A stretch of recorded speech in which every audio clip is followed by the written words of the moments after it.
AI is an important tool, it's not another human being. If you are struggling with depression and suicidality and you are utilizing it as a venting space, that's your decision. But at the end of the day, it's not going to replace social support. And social support is the number one indicator of healing from depression, isolation, and suicidal ideation. And so if you are in that space, find a human. Find I one. think Pause the noise, hear rewind, breathe it in.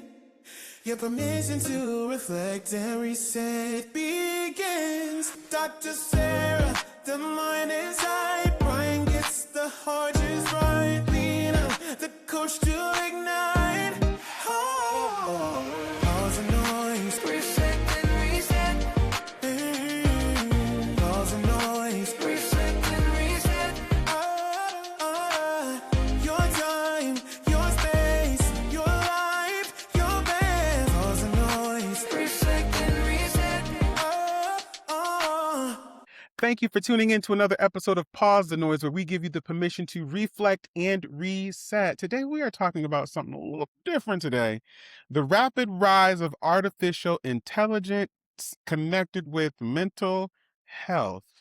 Dr. Saarah, go on.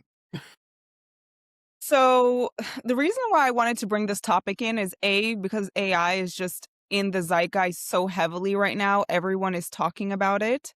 And honestly, I am a big AI user. I use AI every single day. Today I asked it how do I use AI in comparison to other people?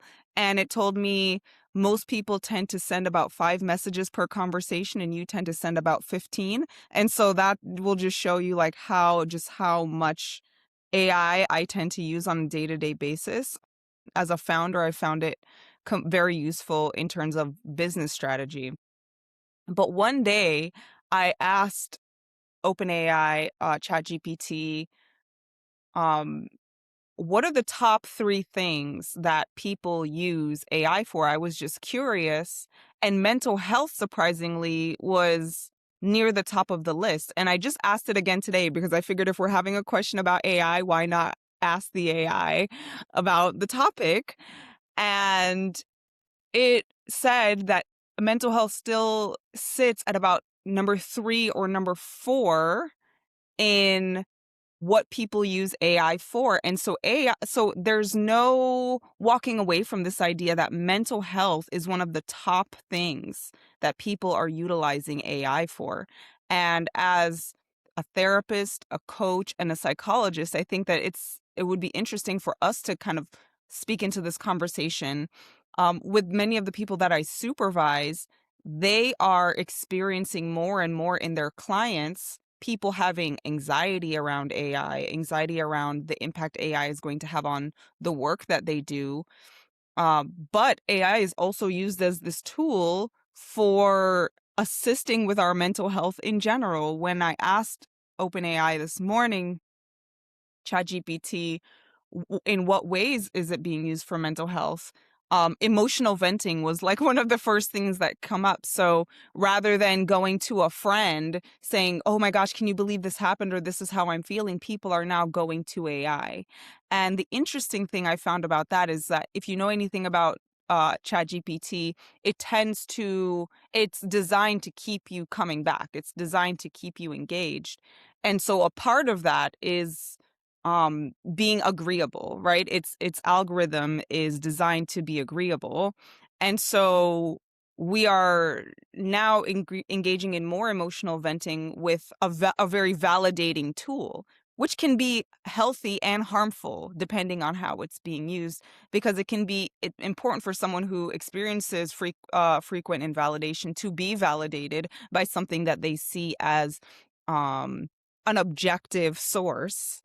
But also it can become an echo chamber, right? Where someone's being validated for things. I mean, I've seen so many memes or videos on Instagram these days saying like ChatGPT talking to somebody's dad who just left the family, and it's like, you're not you're doing something for yourself. And if your 2 and 5-year-old can't see that, then that's just on them. Right. And so, like, it's a joke that I've seen frequently on the internet. And so, yeah, here's this conversation, right, where we're using AI as this mental health tool. It's a brand new thing that's somewhat regulated, not very regulated. Um, in this way that can be both helpful and very harmful, and some with the most extreme cases, as we've seen in the news, where it can lead to encouragement of suicide. And so this is the noise that I wanted to bring in today. How are we using AI for mental health? Is it helpful? Is it harmful? Is it somewhere in the middle? And how do we as therapists encourage, discourage, and how are we managing this type of a thing? Yeah, so so I'm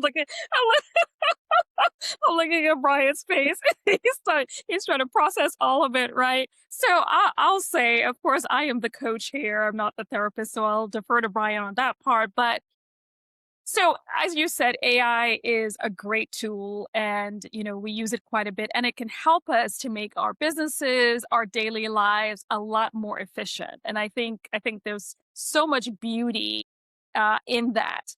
I think for me, I don't know that there's kind of a happy medium that we've been able to establish quite yet. And I think part of it is because there really is no real regulation yet around it, right? Very informal here or there.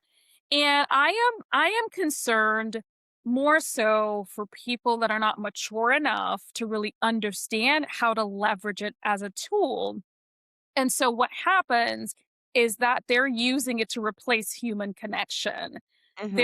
There's this over dependence on using it for support versus going to people that are qualified and that are equipped to really support you, because at the end of the day, AI is a robot. Like it doesn't have feelings, it doesn't have emotions, even though its responses kind of mimic that of a Hmm. human. So you feel this connection, which is really not real, but in your mind, it gives you this sense of this is a space where, to your point, that you can vent and you can share. And so I do think for those using it that are not quite mature enough, or loneliness is quite the challenge right now for many people, and they are turning to AI because it helps to soothe those places where they feel lonely and they feel empty, because once again, it's really great at mimicking a human connection, but it really isn't. And so I feel from a mental health perspective, I think it's kind of a scary place a little bit. There are great benefits, of course, we know that, but I think until it's regulated, I think there are these other risks that are happening. And we know about that one case. Well, I only know about one, I don't know how many they are, where ChatGPT unfortunately kind of was the catalyst to leading someone to take their lives. And I think that I think one is enough to say this is extremely scary for those who don't know how to leverage appropriately. And I think for others, I don't know in the long term how much it really helps their mental health. I think immediate gratification, sure, or relief. But long term, if you continue to hold on to it as a crutch for something that's really um, doesn't really have real human connection and emotion and expertise, I've heard people say they're replacing it with a coach.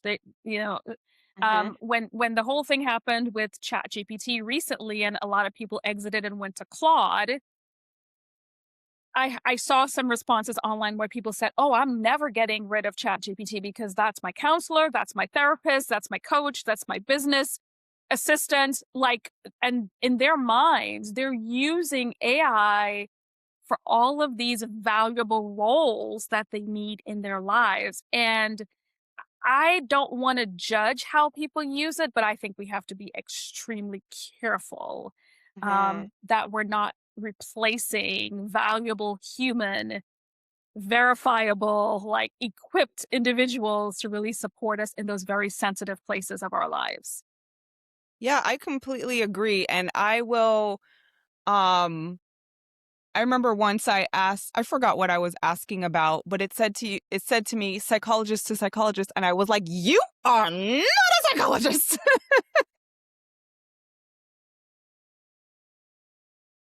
Yes. And it was like, "You're right, I'm not." I'm like, "Don't be saying that to people either."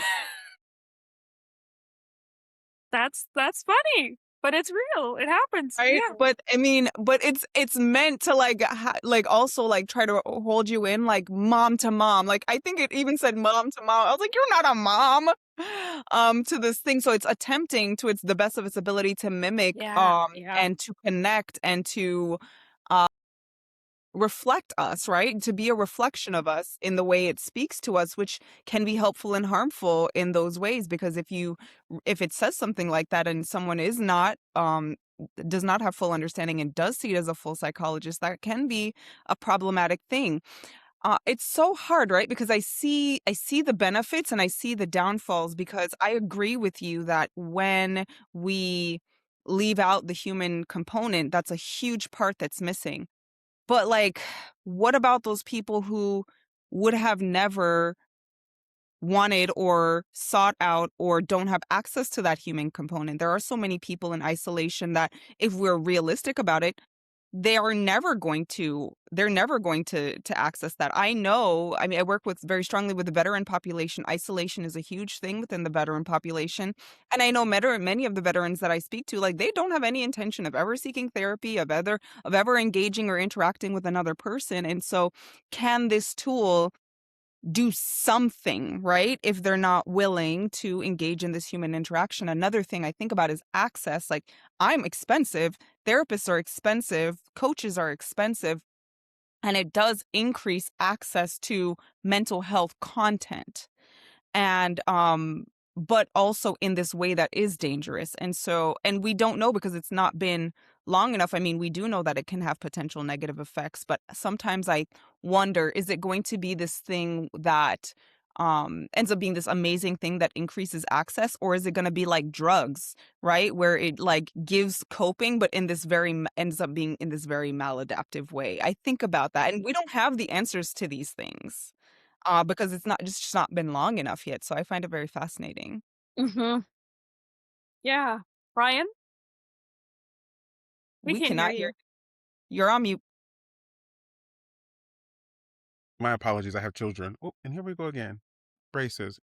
I'm going to edit all that out. Anyhow, multiple things go through my mind when I'm hearing you two speak about this. Because one, the first thing I think is like, oh, this is definitely like a barrier to services, not the AI itself, but the fact that people have to use it because they can't either get therapy or whatever have you. Because I'm thinking how I saw something online, they were talking about, well, I can't afford the doctor visit these, so I looked up on chat and what it told me to do X. I'm just like, oh, Mhm. is this a joke or are we serious right now?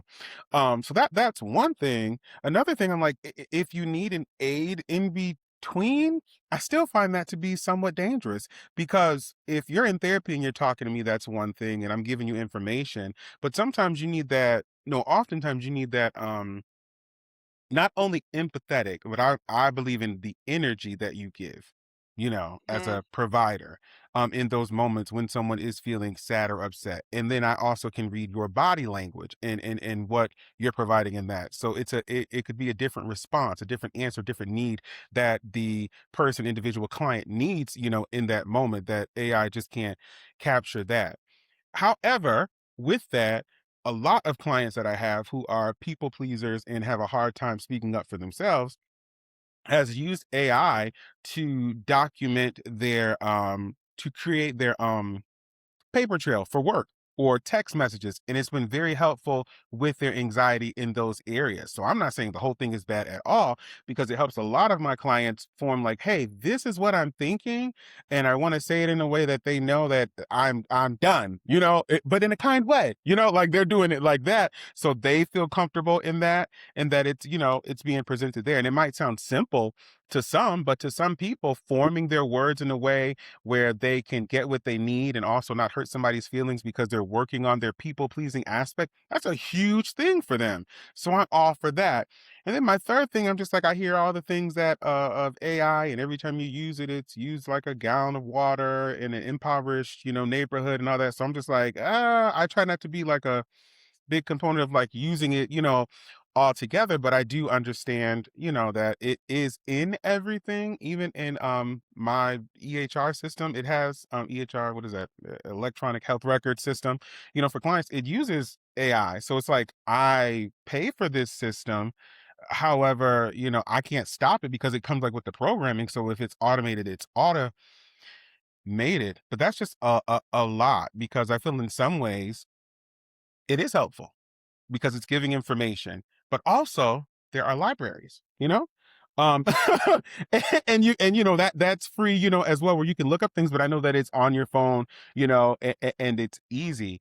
I also was talking to someone the other day and they were talking about their professor and they teach, and they were saying how students are coming in and they have a hard time with reading comprehension because they're used to saying, "Hey, this is the book. Can you like digest it for me and tell me?" And that's what they have. So I fear that at a certain level, the kids who are coming up, it's like, are you really retaining knowledge? One, or like, are you able to create your own thoughts? Are you able to critically think without needing a device all the time? Because there are going to be moments where you may not have it, or you will not have it, or you need to make a decision for yourself. And some things are life experiences, not just from something that, that doesn't even have cultural competency within it. So my mind is literally going everywhere. I'm like, y'all using this as your whole therapist, y'all. Okay. Well, do your Yeah. do your thing and we'll figure it out once you get to session or once you get to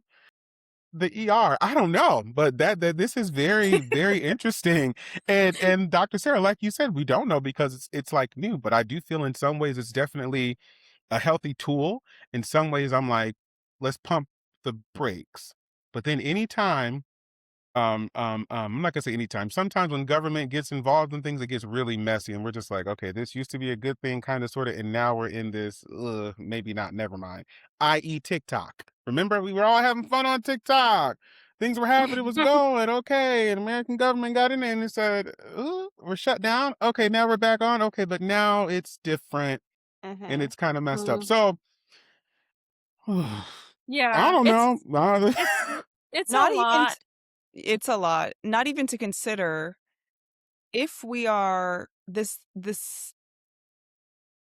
thing takes your data also, and Mm, so we're not just asking it for an email, we're giving it the most intimate parts of our entire lives, right? Particularly if you're talking about mental health, if you think of the reason why we have such deep ethics within the field of psychology and in other therapeutic fields is because of the level of intimacy and vulnerability that is required to engage in a mental health conversation. And we're freely giving this information to something that takes data, that is taking our data. And so that's also something that I don't think we've seen the full repercussions of yet, the full impact of yet.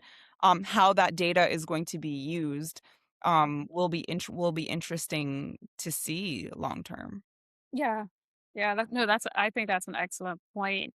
I think two thoughts come to mind for me. One is around, for those viewers who are listening and they might be students, we know that people fail classes. They get failed for using AI to write their papers, and so I think the message there is that you still need to be original. You still need to write in an authentic way, and it's tempting. It's very tempting. I mean, my daughter, who's in high school, shared recently with me that one of her classmates, unfortunately, she's not going to be able to graduate with her associates because one of the courses she needed, she used AI to complete the entire assignment. The teacher detected it and failed her and did not give her an opportunity to redo it. And so it can cost you. It can cost you, right? I think I want to share that and highlight that because it's very tempting to just type something in, and AI is so quick. It's so quick, and we live in a society of instant gratification. So I think that's the other thing that's such a pull and gravitation to want to use it because of how quickly it can give you results. But the last thing I wanted to share was just something to be mindful for those who are listening. AI is only going to be able to give you based on your input. Mhm. So AI is not going to be able to identify your blind spots in many cases because it is it is feeding off of what you give it. And so, yes, it can theorize a lot of different things, but you have to remember, you know, you don't know what you don't know. And so Mhm. as you input that information, that's what it's going to kind of feed back to you in terms of, what it understands the best of whatever you're inputting. And so it's just important to remember that it's not going to be able to see and highlight some of your blind spots like a coach or a therapist or psychologist is going to be able to do because they're not it's not always asking the right questions. Like Brian said, it's not seeing your body language to say, oh, wait a minute, I saw that reaction to that question that I just asked you. Let's pause right here and talk about why did you respond the way that you did when I asked you that question? What's coming up for you in this moment? And so I think amazing benefits. I use it significantly. I am in an AI group where I'm trying to learn how to utilize it in my business so I can be more efficient and so that I can be physically present in other spaces that matter to me. But I do think we need a lot more guardrails around it. And regulation comes with pros and cons, as Brian said, right? Like, do we really want? But I do think it needs a lot more guardrails in order for it to kind of be more balanced in how it supports us in our daily lives. Yeah, and technology may always be intelligent, but I feel like that emotional intelligence will always be human, and you need the emotional intelligence to, oh my goodness, navigate and get through. However, I feel like if you don't use it, you will be behind. People will use it. So I'm like, it's kind of like a, Double-edged sword. yeah, Yeah, because it's like, it's a both and, right? It's a both and. There is something to Mhm. be said. I mean, no, one of the number one things that we know about the effectiveness of therapy is the rapport, right? The therapeutic relationship. It's about one human holding space with another human and witnessing um pain, right? Witnessing that pain and working through that pain with another person. And there are objectively good tools that AI can provide for helping with behavioral change. And so I personally think it's a both and, but it also takes wisdom to understand what that both and looks like. mm, what are some tools that we can use to, I don't know, is the answer slow down? Is the answer use responsibly, drink responsibly? What are we doing? How do we, pertaining to mental health? Because and that is so, large. Because I can say, okay, only use it on Mondays. It's like, but what if I'm having a breakdown on Wednesday?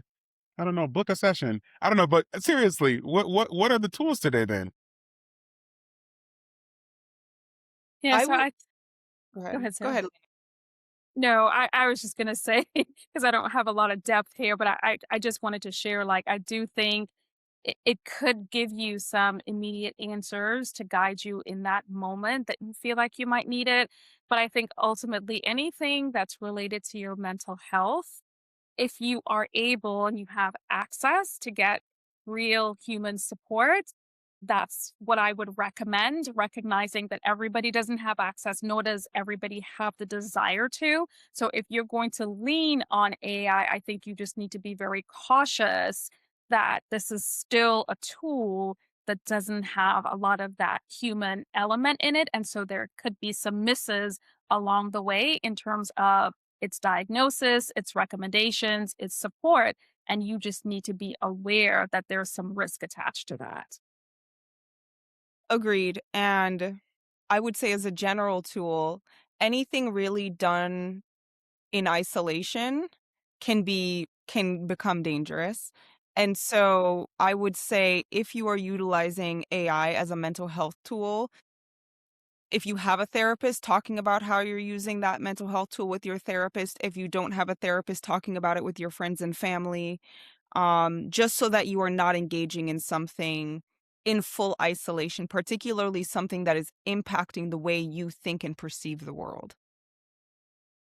Yeah. I think another tool could be, try to use it to while focusing on meaningful work. Mhm. Something that maybe you're trying to create something and you need an idea of something, and you're trying to push that forward. You use it in the sense of I don't even know. Like meaningful work. It's so interesting to me. I can't even get it out loud, y'all. But it's just so interesting to me. I just want everybody to be safe, but I do want you to feel seen. I do want you to feel felt. But I do want you to have the best support that you can have for yourself. And if it is using AI at that time, I'm like, okay. But at the same time, reach out to someone, something, even if it's like family, that everything is just not, put into a system with all your data and it's just reflecting back what you're saying, to it, trying to support it.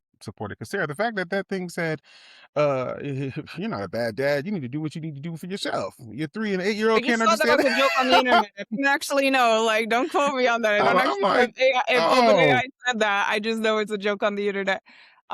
Something else I will say.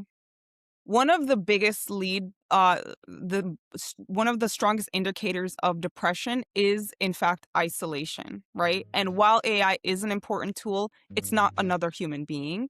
And so if you are struggling with depression and suicidality and you are utilizing it as a venting space, that's your decision. But at the end of the day, it's not going to replace social support. And social support is the number one indicator of healing from depression, isolation, and suicidal ideation. And so if you are in that space, find a human. Find I A one. think safe that's one. in the A end. safe Yeah, one. yeah, a safe Find a one, safe a safe human. one.